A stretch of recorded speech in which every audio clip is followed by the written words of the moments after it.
نؤمن به ونتوكل عليه ونعوذ بالله من شرور أنفسنا ومن سيئات أعمالنا من يهده الله فلا مضل له ومن يضلله فلا هادي له وأشهد أن لا إله إلا الله وحده لا شريك له وأشهد أن سيدنا ونبينا ومولانا محمدا عبده ورسوله صلى الله تعالى عليه وعلى آله وأصحابه وبارك وسلم تسليما كثيرا كثيرا. أما بعد، فأعوذ بالله من الشيطان الرجيم. بسم الله الرحمن الرحيم. واشكروا لي ولا تكفرون. وقال تعالى: لئن شكرتم لأزيدنكم ولئن كفرتم إن عذابي لشديد. وقال رسول الله صلى الله عليه وسلم: من لم يشكر الناس لم يشكر الله، أو كما قال عليه الصلاة والسلام. قابل احترام علماء کرام اور میرے پیارے ایمانی بھائیوں، اللہ رب العزت نے ہمارے فائدے کے لیے قرآن پاک میں ایک بہت ہی اہم ہم کو نصیحت فرمائی ہے، بہت قیمتی نصیحت ہے، اور وہ یہ ہے کہ تم اللہ کا شکر ادا کرو. یہ لفظ ہماری زبانوں پر بہت عام ہے، لیکن اس کی پوری تفصیل جاننے کی بھی ضرورت ہے، اور اس کی اہمیت کتنی ہے اس کو اچھی طرح سے سمجھنے کی ضرورت ہے. دیکھو، اللہ رب العزت نے ایک طرف یہ حکم دیا وَاشْكُرُوا لِي، تم میرا شکر ادا کرو، تو اللہ رب العزت کا حکم ماننا ہم سب کے لیے ضروری ہوا. دوسری طرف یہ فرمایا وَلَا تَكْفُرُونَ، تم میری ناشکری مت کرنا. اسی کو دوسرے الفاظ سے اللہ رب العزت تاکید کرنے کے لیے کہ ناشکری بالکل مت کرنا. وَلَا تَكْفُرُونَ، ایک ہی بات کو دو انداز سے، دو طریقے سے سمجھایا جاوے، اور سمجھانے والا اتنا بڑا ہو، ہم پوری دنیا کا پیدا کرنے والا، تو اس بات کی اہمیت ہر ایک آدمی سمجھ سکتا ہے. دوسری طرف اللہ رب العزت نے یہ تو حکم دیا جس پر ہمیں عمل کرنا چاہیے، دوسری طرف اس حکم پر عمل کرنے کا فائدہ بتایا. کیا فائدہ بتایا؟ لئن شکرتم، اگر تم شکر ادا کرو گے تو لازیدنکم، ضرور بالضرور میں تم کو وہ نعمت اور زیادہ دوں گا جس نعمت کا تم نے شکر ادا کیا ہوگا. ایمان کی نعمت کا ہم شکر ادا کریں گے تو ایمان کو اللہ تعالیٰ مضبوط بنا دیں گے. اگر ہم تندرستی کی نعمت کا شکر ادا کریں گے تو اور زیادہ تندرستی عطا فرمائیں گے. روزی کی کا شکر ادا کریں گے تو اللہ تعالیٰ روزی میں برکت عطا فرمائیں گے. اللہ تعالیٰ نے اچھا مکان دیا ہے، اچھی بیوی دی ہے، بال بچے نیک ہے، اس کا شکر ادا کریں گے تو اللہ تعالیٰ ان کو اور زیادہ نیک بنائیں گے، اور زیادہ ان کو فرما بردار بنائیں گے. یہ فائدہ بھی بیان کیا اللہ رب العزت نے، اور بڑی تاکید کے ساتھ یہ فائدہ بیان فرمایا ہے. دو تاکیدیں لا کر کے ضرور بھی ضرور میں تمہاری اس نعمت کو بڑھا دوں گا، زیادہ کر دوں گا جس کا تم شکر ادا کرو گے. اور اس کے مقابلے میں آگے یہ فرمایا وَلَئِن كَفَرْتُمْ، اور اگر تم نے ناشکری کی تو ان عذابی لشدید، یقیناً میرا عذاب بڑا سخت ہے. اللہ تعالیٰ نے اپنے سخت عذاب کو سے ڈرایا ہے ناشکری کرنے والوں کو. اور بخاری شریف کی حدیث ہے، اللہ کے نبی صلی اللہ علیہ وسلم معراج میں جو گئے تو وہاں دوزخ کو بھی آپ کو دکھلایا.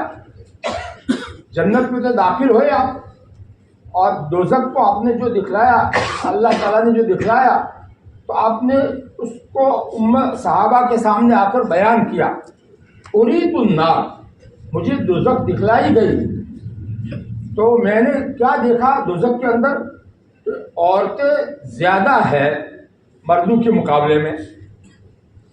تو یہ بات آپ نے عورتوں کے مجمع میں عورتوں کے سامنے بیان فرمائی، تو عورتوں نے سوال کیا کہ کس بنا پر یہ عورتیں دوزخ میں زیادہ آپ نے دیکھی، کون سے گناہ کی وجہ سے ان کو دوزخ میں زیادہ مقدار میں آپ نے دیکھا؟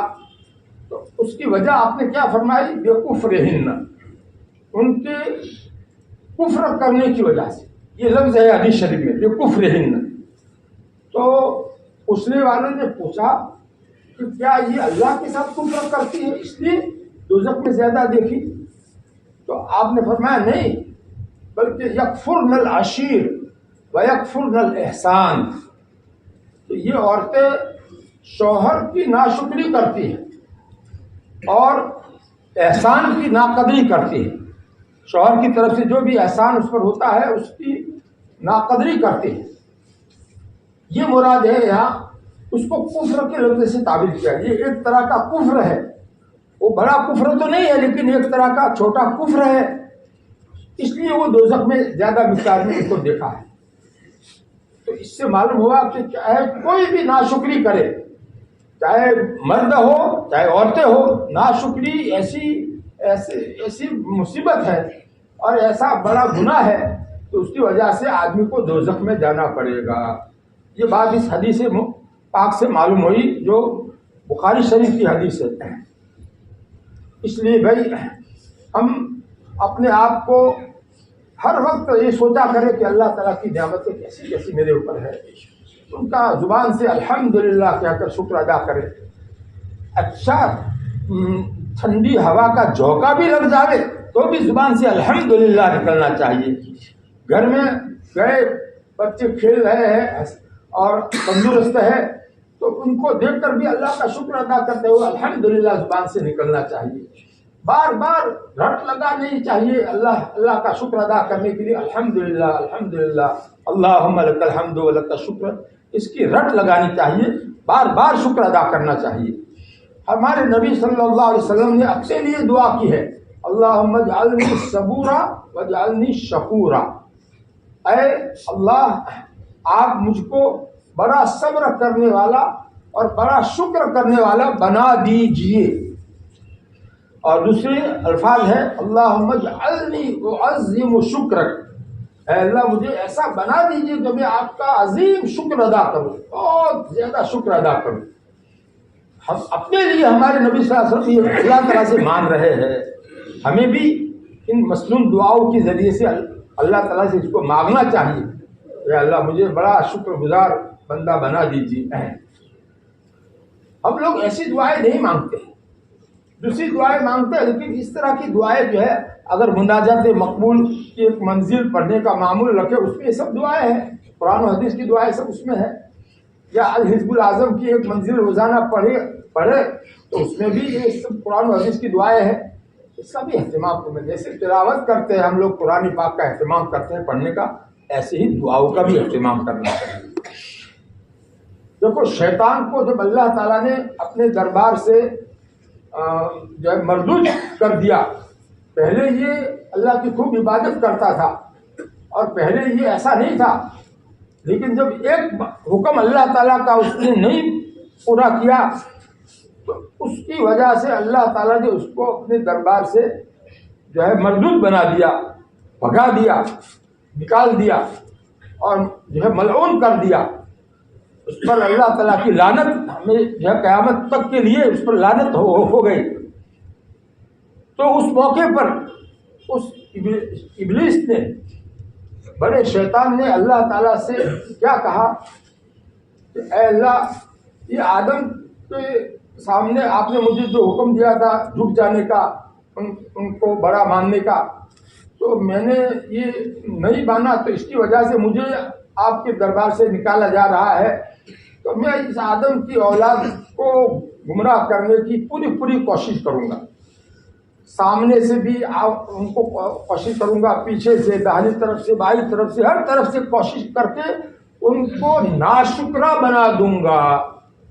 وَلَا تَجِدُ أَكْثَرَهُمْ شَاكِرِينَ، یہ فرمایا قرآن پاک میں. اللہ تعالیٰ نے اس کی بات کو نقل کیا کہ اس نے اس واقعے پر یوں کہا تھا ابلیس نے کہ میں ان لوگوں کو ایسا آپ کا ناشکرا بنا کر کے رکھ دوں گا، آپ کی نعمتوں کا ناشکرا کر کے رکھ دوں گا. یہ ابلیس کی آخری درجے کی محنت کا نتیجہ ہے. لہٰذا ہم کو ناشکرا نہیں بننا ہے. اپنے ماں باپ سے کوئی ہم کو اپنے ماں باپ کا بھی شکر ادا کرنا ہے، اپنے جو بھی جس کا بھی ہمارے اوپر تھوڑا بہت احسان ہو اس کا بھی شکر ادا کرنا ہے. شکر ادا کرنے کا آسان طریقہ یہ ہے کہ جیسے اس نے ہمارے ساتھ اچھا سلوک کیا ہم اس کے ساتھ اچھا سلوک کریں. اس نے ہم کو ہدیہ دیا ہم بھی اس کو ہدیہ دیں. اگر ایسی طاقت نہیں ہے تو کم سے کم زبان سے اس کو دعا دے دے، جزاک اللہ خیرا، ایسا کہہ کر کے اس کو دعا دے دے. اللہ تعالیٰ تم کو اس کا بہترین بدلہ عطا فرماوے.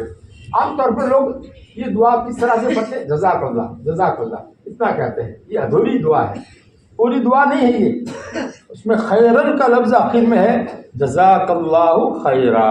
اس کے معنی اللہ تعالیٰ تم کو بہترین بدلہ عطا فرماوے. خیر کے معنی اچھا بہترین بدلہ عطا فرماوے. ہمیں ایسی ان دعاؤں کا مسنون دعاؤں کا اہتمام کرنا چاہیے، اس سے غافل نہیں رہنا چاہیے. ہم اللہ کے بنائے ہوئے بندے ہیں، ایمان والے بندے ہیں، اللہ کو مانتے ہیں. پھر اللہ کی باتوں پر ہم عمل کریں گے تو ہم اللہ کے شکر گزار بندے کہلائیں گے.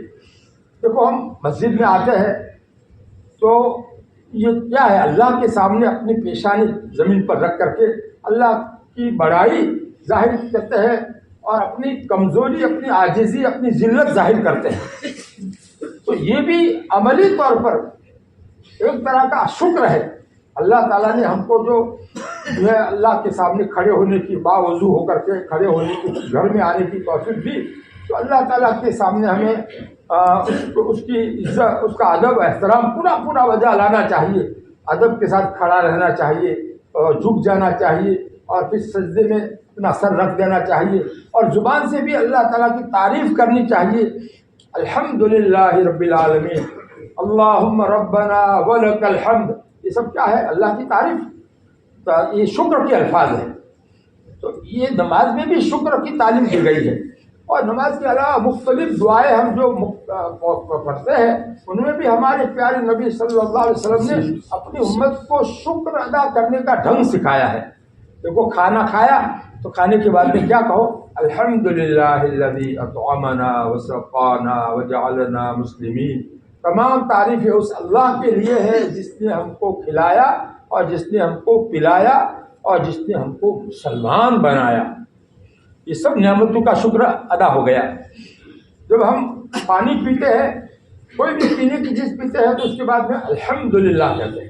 یہ بھی اللہ کا شکر ادا کرنے کا کلمہ ہے. الحمدللہ رأس الشکر، یہ شکر کا بہت اونچا طریقہ ہے. شکر ادا کرنے کا بہت اونچا طریقہ ہے الحمدللہ کہنا. اس لیے بہت ساری دعاؤں کے شروع میں یہ الحمدللہ آپ کو ملے گا.